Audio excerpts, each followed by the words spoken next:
welcome to our fourth and final webinar for our 2023 Stand and Raise Parent Empowerment Speaker Series. If you missed any of the previous recordings, you can go to mediasafety.org/speakers to view or share them.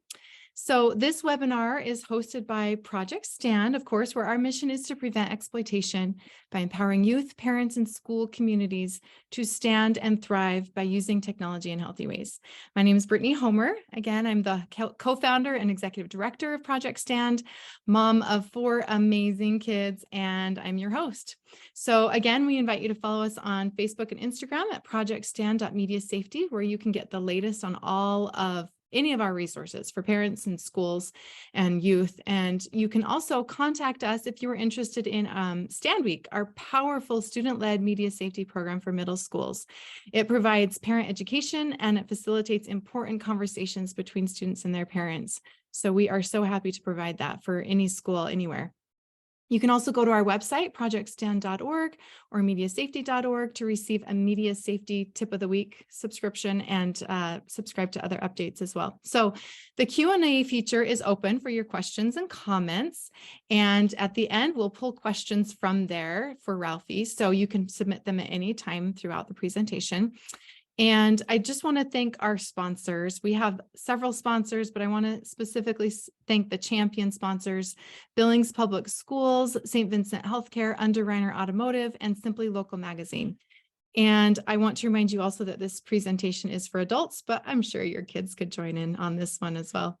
So I want to share real quick that a few years ago, I had the opportunity to travel to Haiti to launch a human trafficking prevention program. And the idea for that was to connect teenage orphans with mentors in their community that would help them develop life skills that would prepare them for adulthood so that they wouldn't be left vulnerable to human trafficking and other things when they were on their own. But while I was there, I learned that actually, unfortunately, 80% of orphans in Haiti have at least one living parent. So I for a variety of reasons, including feeling inadequate, parents would relinquish their role in the lives of their children. And I cannot imagine what a difficult decision that would be, but it was heartbreaking to witness the resulting challenges that these kids were growing up with without that consistent presence and the emotional support and the preparation for adulthood and more other problems as well. But all because they were missing their parents, that their parents were absent. And that trip was when I committed that I was going to do whatever I could to help provide resources to parents and support for them, to help them recognize the importance of their role and help them feel empowered to do that really hard job of raising kids today. And that's why we've invited Ralphie Jacobs to be with us, because she is someone who stands out as someone who really understands the role of parents. So I want to just introduce her real quick and then turn the time over to her. So she lives in Austin, Texas with her husband and their 4 daughters. And as an early childhood education expert, she quickly learned that the best way to impact a child's life for good is to teach parents. So she founded Simply on Purpose, where she has built a community of over 500,000 families and writes about parenting, family culture, and living with purpose. Her audio course has changed thousands of homes, and she travels across the country speaking at workshops on positive parenting. So we feel so grateful that Ralphie is here with us today to talk about how to connect with our kids in this age of disconnection. So thank you so much, Ralphie, and we'll turn it over to you. Can everybody hear me? Okay, good. Awesome. Well, hello, everybody. My name is Ralphie. That's my real name. And what I teach is called positive parenting. Positive parenting is authoritative parenting. There's 3 main types of parenting. There's permissive, there's autocratic, and then there's authoritative. And authoritative parenting is using this, the power and balance of choice and of boundaries, balancing those 2 out. And then it's also using science to back us up, to help us to learn how our children develop, how they can learn to control themselves, how they can learn to love to do what's right, and to create an inner autopilot for themselves. So this type of parenting really creates a happier home, and it significantly allows a parent to have a more fulfilled parenthood journey long term. So win, win, win, win, win. For a minute though, I'm going to start my I'm going to share my screen here and start my slides. I'm going to urge us to consider and to contemplate how often we use fear as a motivator. There we go. How often do we use fear? And then I'm just going to suggest that we use a better way. Fear has a lot of power and influence over our actions and our behavior, but that influence is really short-term and it's shallow, and it has long-term negative effects. If a child is motivated by fear, and they are used to that, then they become authority driven rather than internally driven, rather than being self-driven. They're always looking for an authority to dictate what they do. And they also become really uncomfortable with ownership and responsibility. So we want our kids to feel ownership of their stuff, of the choices that they make. We want them to feel responsible. We want them to be responsible. And to be doers and actors upon their own lives. And so we don't want children to be fear-based, to make choices that are fear-based, or to be authority-driven. There's a lot of long-term negative fruits of using fear and using coercion to get our children to behave. And I want to tell a story about this little 2-year-old when I was in the TSA line at the airport that just so perfectly illustrated the negative fruits of using fear as a motivator. So he was just, kind of weaving in and out of the TSA line, going over here to this side and going over there to that side. And the dad wasn't really paying attention. He was just looking at his phone. And then finally he noticed, because the child had accidentally bumped into a fellow person in line and knocked over the suitcase. And so he grabs the child by the arm and he just starts yelling at him. He's like, "You stay here and you just don't move a muscle. I'm so sick and tired of you not listening to what I have to tell you. How many times have I told you to just stay right here? Now stay right here. Don't move." And then as soon as he finished yelling at him, he pulled his phone back out and he just started looking at his phone. And then this is what the toddler did. It was so perfect. The toddler started to very slowly inch away from his father and get on the other side of his mother, as far away from his father as he could get. Now think about that. As far away from his father as he could get. That is the fruit of using coercion. That is the fruit of using fear and punishment-based parenting, is that children want to escape and avoid those environments. They want to escape and avoid them. And then when they get old enough, they go out and they counter coerce. They get involved in domains of risk. And I know that you guys all have been talking a lot about those domains of risk right here. Sex, pornography, drugs, crime, alcohol. We can go on and on. And now at today's age, they don't even have to leave their bedroom if they've got Wi-Fi and a device, right? Is they can quickly get involved in those domains of risk. They can say, "I don't want to," and you can't make me do it anymore. And what's really interesting about coercion is it starts naturally at about 18 months old. When a child learns the word no, when they start to assert individualism, and the parent says, "You can't be an individual. You cannot make those decisions on your own. Don't you say no to me. How dare you? How dare you say no to me?"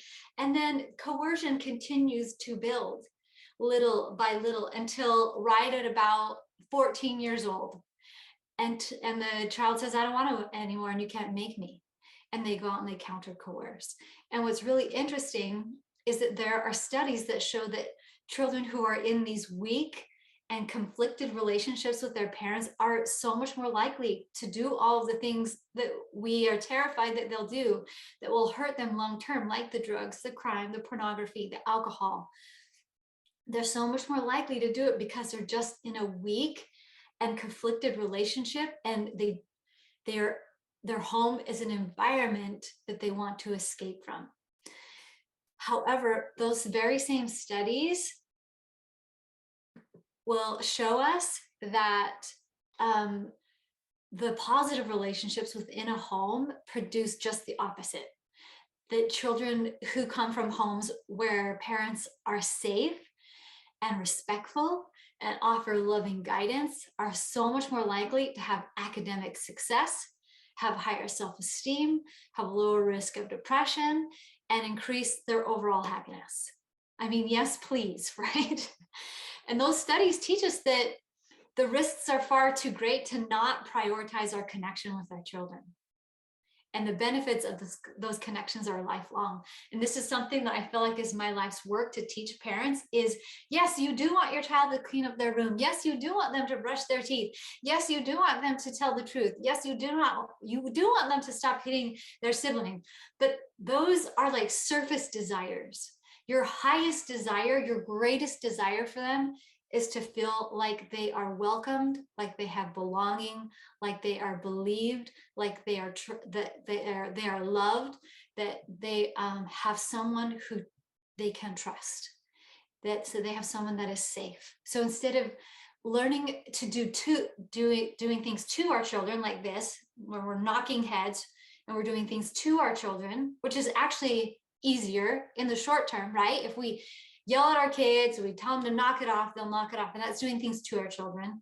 Parents have to learn to do things and work with our children, which takes longer. It takes more skill to work with your child to build a future and to build skills, to build a life that you both want.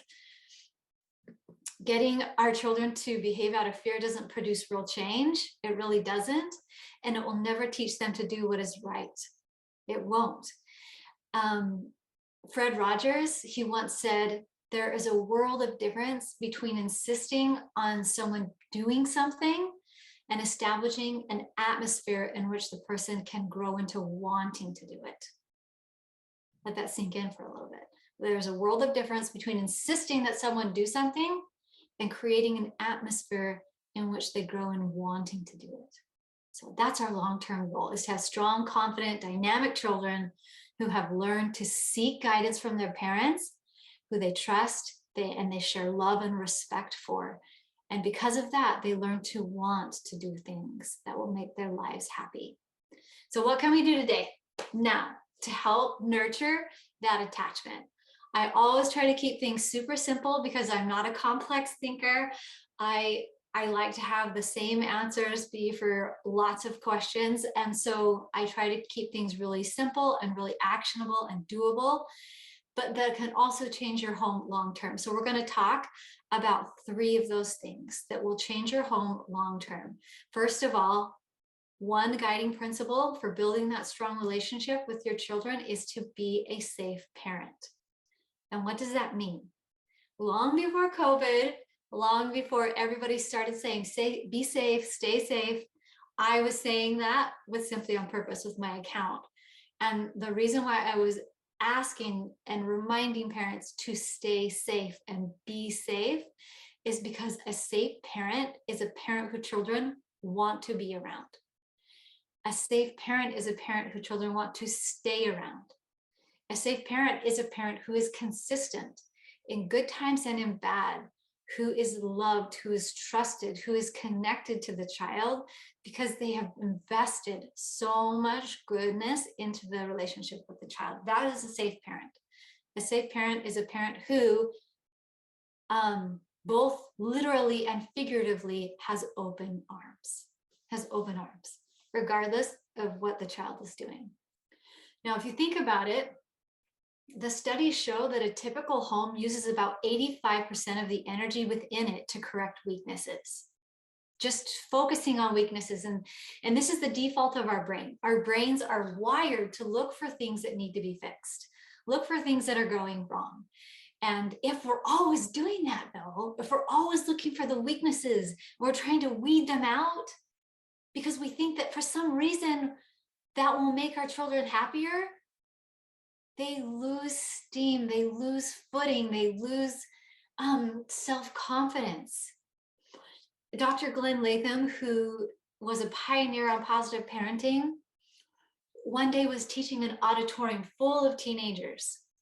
And he was talking to them about the power of looking for what's good and building on that and finding the one thing that's good in your life and try to create momentum from that. And once he was finished with his presentation, he sat down, and the administrator went up to the mic and she said something that he will never forget. And she did this little social experiment that he will never forget. She said, okay, I want to try something. I want all of you to raise your hand if you are regularly criticized for the things that you do wrong. And all of the hands in the auditorium went up. This is an auditorium full of high schoolers.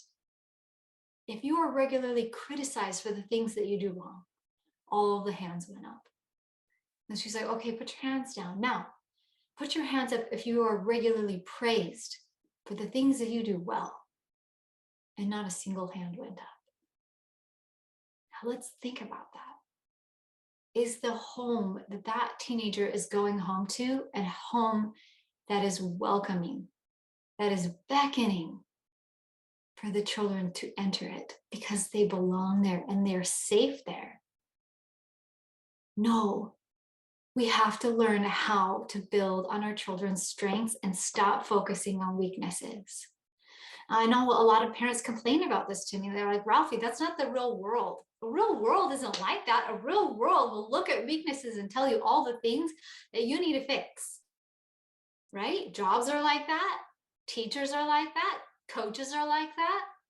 Even spouses are like that. That's not the real world.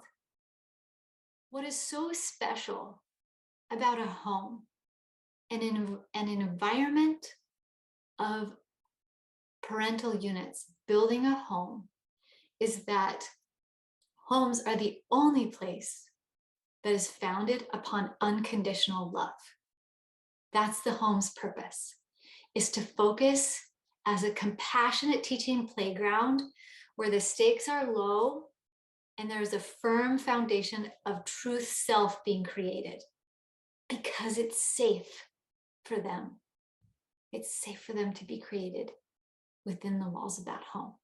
It's like when your children play tag, right? And there's a tree stump or a telephone pole that's base. That's your home. Your home is base. It's safe, right? They run around and they're screaming and yelling because somebody's going to tag them and they're scared, but it's exciting at the same time and it's frantic. But then as soon as they touch the telephone pole, they're safe. They're protected. They can rest easy. They can breathe. They can be themselves. They can let their hair down. They can be the worst and their best. All of that. It can get messy, but it's okay because it's safe. It's base. And that's what your home is. We've got to create an environment where our children feel safe to be there, where our home is a haven and a refuge from the outside world, and where they can be their truest self. There's so many wonderful fruits of being a safe parent. There's so many, but let me just illustrate one of them with a little story. One day I had a child, this is I have 4 daughters, and one of them can go from 0 to 60 really fast. She's got a huge personality, and she wears it on her shoulder. And she was just like, Mom, I'm done. We were running all these errands, and she was just like angry and mad and so tired. And she was just like done. But I had to go into a grocery store. I had one more quick errand. I had to grab something. And she was like, I'm not doing it. No, I'm not getting out of this van. There's no way I'm getting out of here. And I was just empathetic. Stay calm. If you stay calm, it's so much more likely for them to synchronize to your calm, because calm is contagious, just like anger is. Good news is calm is contagious too. And so I said, I know you're so tired, but here's my watch. You can time me. That's a little tip, is always rely on child's desire to have fun, because children love for anything to be made into a game, for there to be intrigue, interest, something that's playful. And so I gave her my watch. She started to time me, but still at the same time, she's still mad. So we get in there and she's being grumpy and she's poking the sibling and she's kicking the cart and the cart's jerking. And I'm just having such a hard time staying calm. But I'm thinking to myself, my mantra that I say to myself all the time, stay safe, Ralphie, stay safe while the cart's jerking. Anyway, we finally get to the checkout. She's calming down because we've all tried to stay calm. And I'm moving behavior forward. I'm creating momentum. And I talk about this a lot in my courses, like, let's just create some behavioral momentum. How do we create positive momentum? She gets to the checkout she finds my favorite snack, which is peanut M&Ms, just so you guys know, and she buys it with her own money that she has worked super hard to get. She comes and she dangles it in front of my face and she says, "Here, mommy, here, I got you your favorite treat." So you guys, that's a fruit of staying safe. You might get candy. Who knows?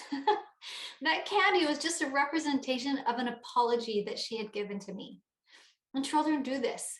They'll do lots of simple things that apologize. Maybe they don't say, "I am sorry for," but they will give you a special treat that they've been saving forever. They'll come and they'll give you a hug. They'll offer to do something kind for you. They'll do what you ask. All of those things are representations and a showing of an apology. And sometimes it's hard for parents to believe this. So let me just share with you a DM that a mom sent me just a few days ago. Last night, my oldest was expressing his emotions rather intensely in his dislike for dinner. Typically, it would have ended up with one parent yelling at him, but we both kept our cool. My child knew that I was doing a no yell challenge. That's something that I do on my IG feed. When I went to tuck him in later on, he apologized to me for throwing his tantrum, and he asked if he could get up early to catch up on reading that he had missed out on. Mind is blown. So just an example of, because you are a safe parent, you open the door to them apologizing to you because you have not attached shame or guilt or belittling to that behavior. It's just a part of growing up. It's a mistake. And in our home, we make mistakes, and mistakes are okay. That's actually a beautiful part of being a human. Okay, number 2, teach in a way that they'll learn. There's so many different ways to make sure that you're teaching in a way that they will learn, in a way that you stay connected to them, in a way that they learn to believe you, they learn to trust you, they learn to seek out your wisdom, because you're teaching them in a way that they will learn. Let me tell you 4 simple ways that you can do this. The first one is to make sure that you're present in their lives. Sometimes I think that we outsource our future a little bit too much. We outsource our child's life to the coach, to Mrs. Smith, and we think that they'll teach the skills that our children need to learn. But the truth is that you are your child's primary teacher. You are their number 1 most important teacher. There's a book called How Will You Measure Your Life? It's by Clayton Christensen.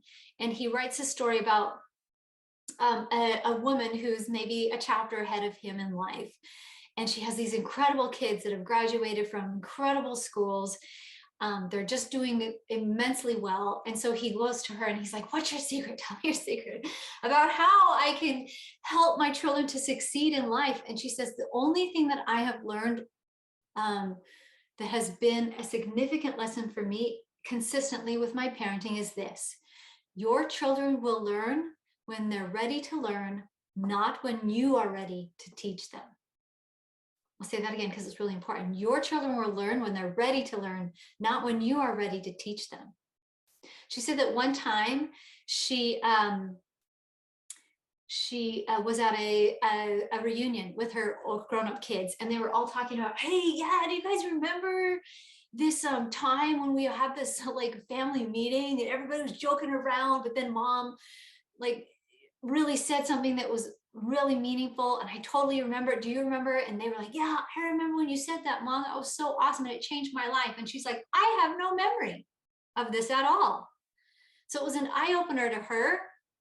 They are just waiting to be taught, and I have to be present in their lives. I have to be available, because who knows when they're going to be ready. They might be ready today, they might be ready tomorrow. I don't get to decide, but what I do get to decide is how present I am in their lives, how much I'm paying attention to what's happening to them, and how often I give them eye contact, how available I am to them. So be as present as you possibly can in their lives. I know we have busy lives. I know we have responsibilities, but to remember that we can't outsource them too much. We really, really need to be available so that we can teach them in a way that they will learn, and that we help control the narrative of what they are learning. Okay, number 2, second way to teach in a way that they will learn is to use time to your advantage. Let me tell you about a little bit of brain science. Brains are, when a brain is thinking, when a brain is highly engaged in problem solving, in planning, in decision making, and creativity, they are using the prefrontal cortex. This is like the high level of thinking, the part of their brain where they're really engaged and they're manipulating the facts that they know, the data that they have, and they're creating new ideas that are wonderful and beneficial to their lives. That's the prefrontal cortex. When a brain is angry, when a brain is in fight or flight, when a brain is in survival instinct, it is not using the prefrontal cortex. It is using the base of their brain, their amygdala. This is where like all the big emotions are. And there's actual research that says that any brain that is angry has a lower IQ. So you think about this with yourself, your partner, your children, the people that you interact with. Whenever people are angry, they're not using their thinking brain. They're using their amygdala, the base of their brain, which means that they have a lower IQ. They're using a lower level of development in order to get out of the problem or fight the problem. And so use time to your advantage. Don't try to teach a brain that's angry. Don't do it. It will just end up being frustrating for you and for your child. And there's not a lot of learning going on. An angry brain is a brain that doesn't learn long term. It's just not a very happy brain. And so use time to your advantage. You can use time to heal. You can use time to calm down. You can use time to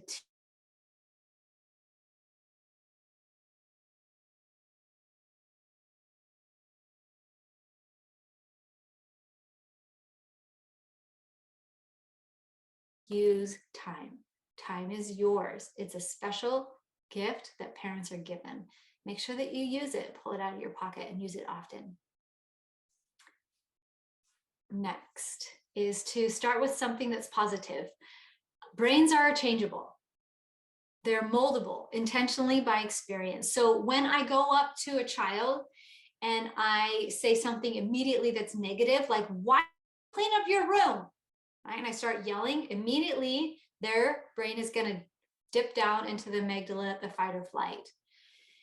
You want to start with something that's positive to keep them in their thinking brain, to keep them engaged. So whether that be smiling first, or giving a high five first, or saying something good that you see first, that will keep the brain opened to learning and to problem solving. And it connects that good behavior, which is cleaning the room, up with a positive feeling. That's why positive parenting works so well. It's called positive associative behavior, because you're creating a positive association with a good behavior. That association, those neurons will wire together because they're having positive experiences with the good things around them. So begin with something that's positive.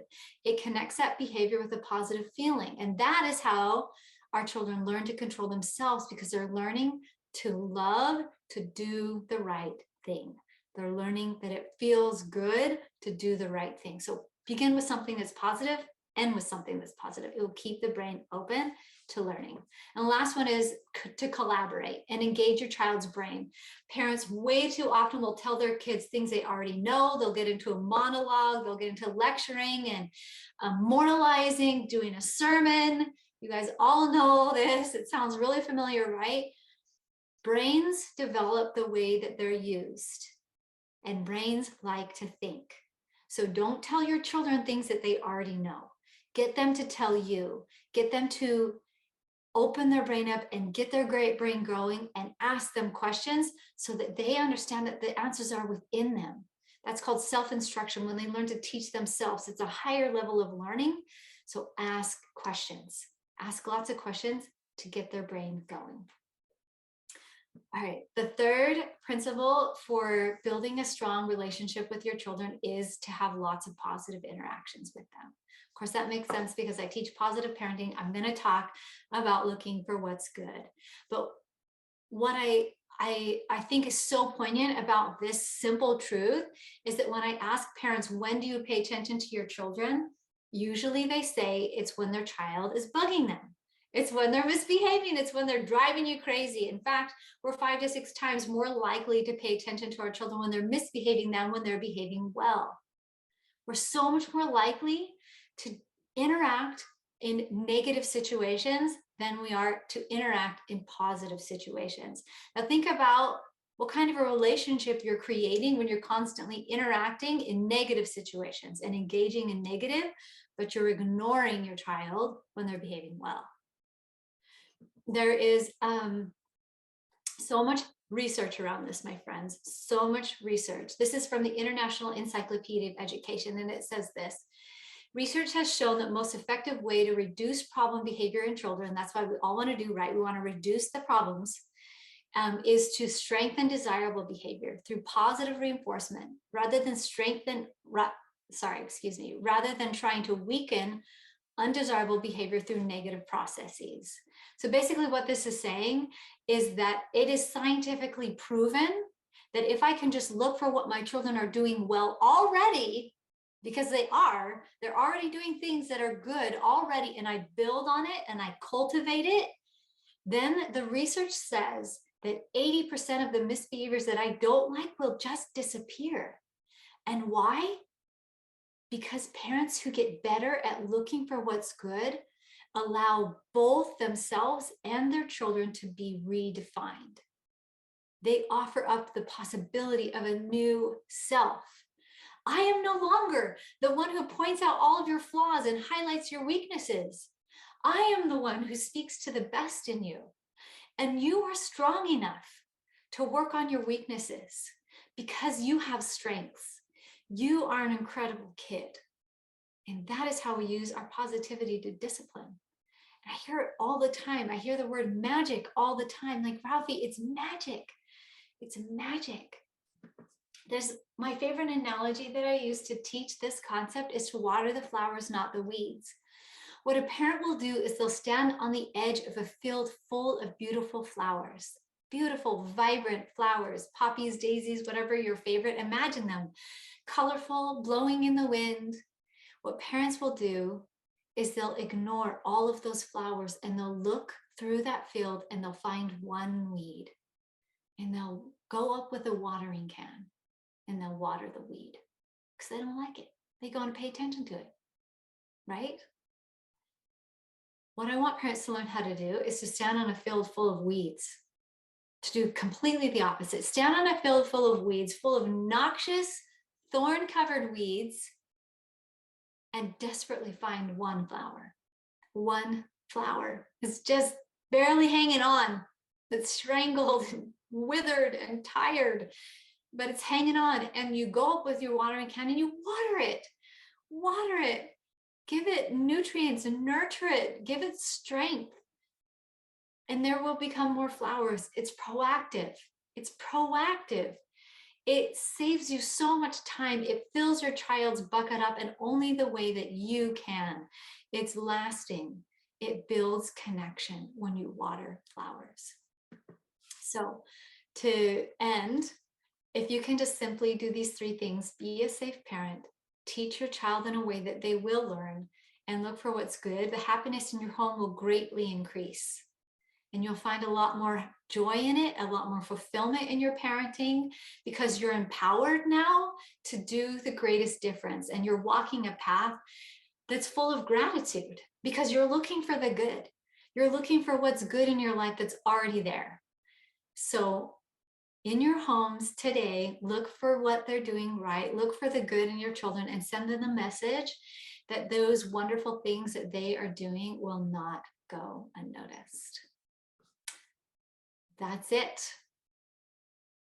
There's my presentation. Thank you so much, Ralphie. I love it. I love everything that you shared. And I'm excited to just go parent my kids now. I just want to go and implement everything that you shared. So thank you so much. We have a few questions that have come in. So we'll start with this one. This parent says, I grew up in a contentious home and I find myself falling into bad habits that I got from my own parents. How do you recommend breaking bad parenting habits like that? Well, first of all, I just want to say that we all come by it honestly, right? We come by those habits and it's just part of us. It's that's created within us. That's why, a developing brain is so important to break those cycles.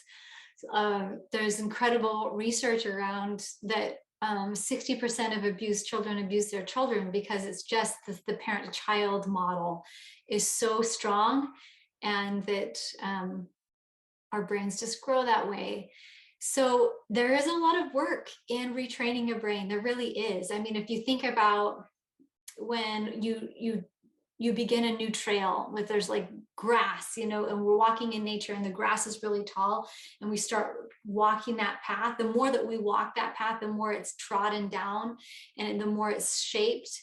So if we continue to do the same behaviors over and over again, that those neurons are going to be stronger and stronger and wired together, and that brain path is going to be stronger and stronger.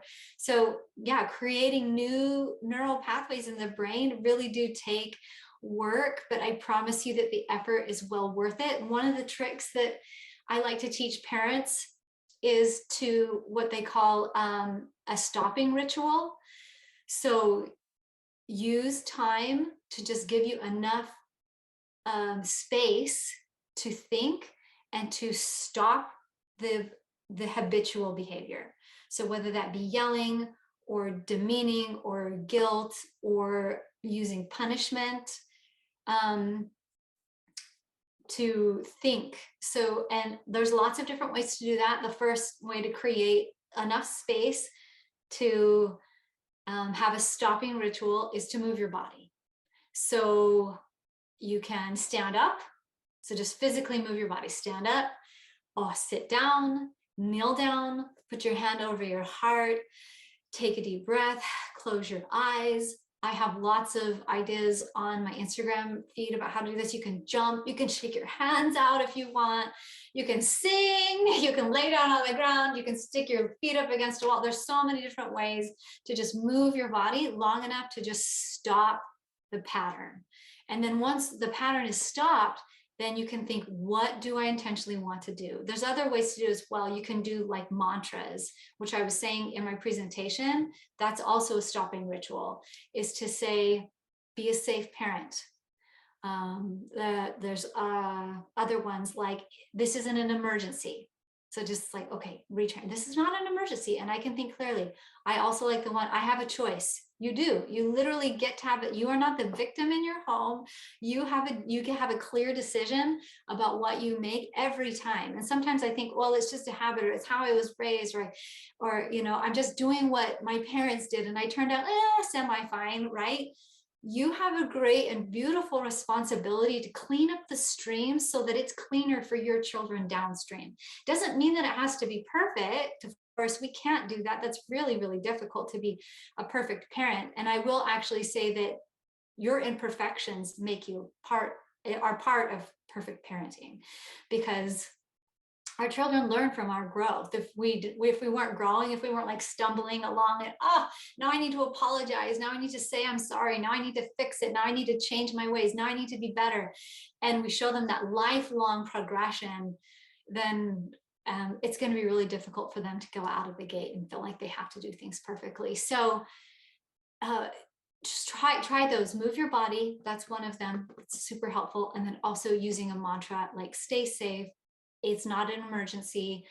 I also really like the one, just like me. That's one of my favorites because it helps me to recognize that my perception and my child's perception is really similar, that just because they're smaller than me, they're not a different species, that I too don't like to eat the things that people make me eat, even though, I don't enjoy eating those things, or I don't want to wear what other people make me wear, or I don't like to feel rushed on a tight timeline, or, there's so many things that we ask our children to perform and we're still working on them ourselves. Sometimes we project a better selves onto our children, and that's not fair. I mean, I'm 43, and it's not fair for me to ask my 9-year-old to be better than I am at some of the things that I'm still working through. So just like me, just really helps me to see like, I wouldn't like that either, or I would feel the same way. And so just all of these things help compassion bubble up to the surface, and it changes the narrative. It changes the narrative from, you're doing this on purpose to make my life hard, to, actually, this is a part of your growth and your development, and it's not personal. And my highest desire here is not for you to actually just get your shoes tied. My highest desire is for you to have a positive relationship with me. So I hope that those ideas help. I love that. Everything. Thank you. So here's another question for you. It says, you talked about creating fun with your young kids. How do you create fun with teenagers? Oh, I get that question so much. So I have a 19-year-old, a 17-year-old, a 13-year-old, and a 9-year-old. And teenagers are unique little people. We used to think, okay, the time when a brain is formed and then it's like trapped in this like the space of development is these young years, right? Like 3, 4. But now we're learning so much more about the brain, and that it actually goes through reconstruction at about 13 years of age, which if you think about it, like that makes total sense that I'm in a construction zone when my child is 13 or 14. Like, yeah, they're totally being rebuilt. So what the brain does is it goes through this pruning process, and the pruning process is basically like use it or lose it. So if they're not using things anymore, the brain will just prune it off and then create new ways. So this is kind of why we see children that are, well, they're not children anymore, but like young adults and adulthood, they're about 28, 29, and they're still acting like children because they were never given like the correct branching and all of the empowerment that they should have been given in their teenagerhood to be able to direct their own lives, be CEOs of their own lives, feel empowered to make the decisions, to learn from their decisions, to own responsibility for their choices. They just kind of stayed within that adolescence brain. So ways to create fun with teenagers. Find what they're interested in. Because what's wonderful about teens is they really do have solid interests. And so if we can step into their world, that makes a big difference to them to say, I'm interested in what you're interested in. What matters to you matters to me. And I'll create space for it in our house. I'll create space for that in our agenda, for me to listen to the songs that you like to listen to, for me to even sit down and play that game with you, bake the thing that's your favorite thing to make. There's so many ways to just tweak things a little bit to create momentum with teenagers too. I love one-on-one time, and sometimes they'll balk about it. Teenagers just in general will bluff. They'll say, I don't want to, or no, that's dumb, or whatever, but just don't worry about the bluff and just move forward anyway and be like, come on, you're coming with me and it's going to be fun. And they usually do love to have that attention, for them to say you matter and I see you and I care about you. One of the times that I spent a lot of time with teenagers in my church responsibility, and I remember asking them, like, what's something that you wish parents knew? And their answers were beautiful. It was just like, I want to be heard. I want to be trusted. I want to be seen. I want them to believe what I have to say. I want them to listen to what I have to say. And so it wasn't like, leave me alone. I don't want you to talk to me. It was just like, listen and hear me. There's also ways that we can make things fun by like turning on music. I gave some examples just a few days in my stories about how you can just, if you know that they like smelly soap that smells really good, buy smelly soap, and maybe that will help them to wash the dishes. Or if you know that they love to listen to podcasts or watch Psych, then make sure that you have a charger by where the laundry is and let them plug in their phone, and while they're folding the laundry that they watch it. So those are simple ways to insert the fun and create. I would also kind of have bookends for some family time. Make sure that they're home enough to have that connection with you, and give them some one-on-one time. And don't try to talk to them too early. They love talking late at night. Sometimes it's so hard to like even get them out of the bedroom, but they will open up at night for sure. Yes, I have found that with my own kids as well. Oh my goodness, to learn to adjust my bedtime schedule for them. For sure. Okay, so one more question for you. So, this person asked, should I remind my child that they need to apologize to me after their bad behavior? So, with your example earlier, um, should I specifically address it when the crisis is over, or should I accept their unspoken apology when they do something nice, like buy a bag of M&Ms or something like that? Mhm. What are your thoughts on that? That's a really great question. I love it because it's showing that we're thinking through this, right? Like, oh, is this the right thing to do? Should I be doing this? Am I doing this just because I see people in society doing it? I think a lot of times we allow societal pressures to dictate how we parent. And when we do that, parenting becomes coercive because we're like, oh, well, my kids are a reflection of my goodness.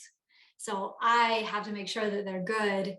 And the way that we do that is we nullify will, we take away choices, we use coercive means. So I love what you're thinking about. If we think about the concept of a forced apology, it takes away the meaning of the apology. The meaning of the apology is I see where I went wrong and I see how it affected someone else, and I intend to make things better. I intend to change. I intend to help them to feel better. And I think that we're really fixated on the words "I'm sorry," but children do it in a natural and normal way that doesn't necessarily represent the words "I'm sorry." They just do it in a way that is beautiful. Just the other day, I had daughters that were like knocking heads and they were just angry with each other. And I'm like, oh my goodness, I have been talking about parenting all day and how to be a good parent. And my kids are just so grumpy. And I was like, what am I going to do? So while I'm trying to figure out what to do about this, they calm down. And 30 seconds later, one of them has their arm around the other and they're like reading this book together. And I'm like, done. They fixed it. The apology has been made. So I wouldn't focus on forced apologies and you need to apologize and you need to say you're sorry. I would instead say, thank you so much for giving me those peanut M&Ms. That made me feel a lot better. I'm so grateful that you did that because that totally changed our day. Way to go. So they see the power in the kind actions that are made. Another little script that helps parents to direct away from forced apologies is the simple phrase, how would you like to make things better? Because there are so many different ways that people can make things better. And just saying I'm sorry actually doesn't quite have as much power as making their bed and leaving a note. In my opinion, it doesn't. And sometimes when we teach our children, just say the words, that's a lot easier than making a bed too, right? And if we just say the words, it's also saying like, well, it's fine if you just say it, even though you don't really have any intentions to make it better, just say it. But we want our children to really think about, okay, yeah, I did do something that was hurtful, but I can make things better. I don't need to like wallow in the shame of it, and I don't mean to be shamed for it. I have the power to learn from my mistake and to move forward and make our relationships even stronger because of something kind, some way that I figured out how to make it better. And they can say they're sorry. That's fine. We can model it. I think that that's another really powerful tool to teach apologizing, is to model it and say, I am so sorry. That did not come out right. Let me try again. Let me do that over. Can I have a do-over? Or that wasn't what I meant, you know? So modeling those apologies, that's really, again, that parent-child model is super, super strong. I love it. Thank you so much. Well, I know that that is all the time that you have for us today. So thank you so much for what you've shared, for the questions you answered. I feel like I have learned so much. And like I said, I'm excited to just implement what I learned today with my kids. So that is it for our Parent Empowerment Speaker Series for 2023. We're so grateful to everyone who joined us. We hope that you will go on our website and look at the recordings if you missed any of the previous webinars.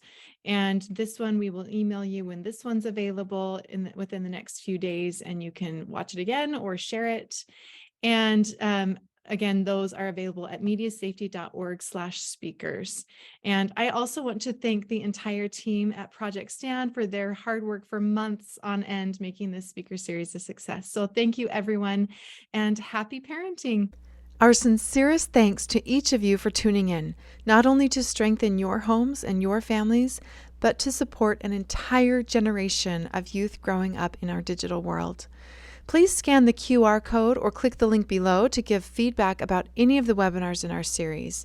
We highly value any input you give us and will use it to help make next year's event even more empowering. Thank you.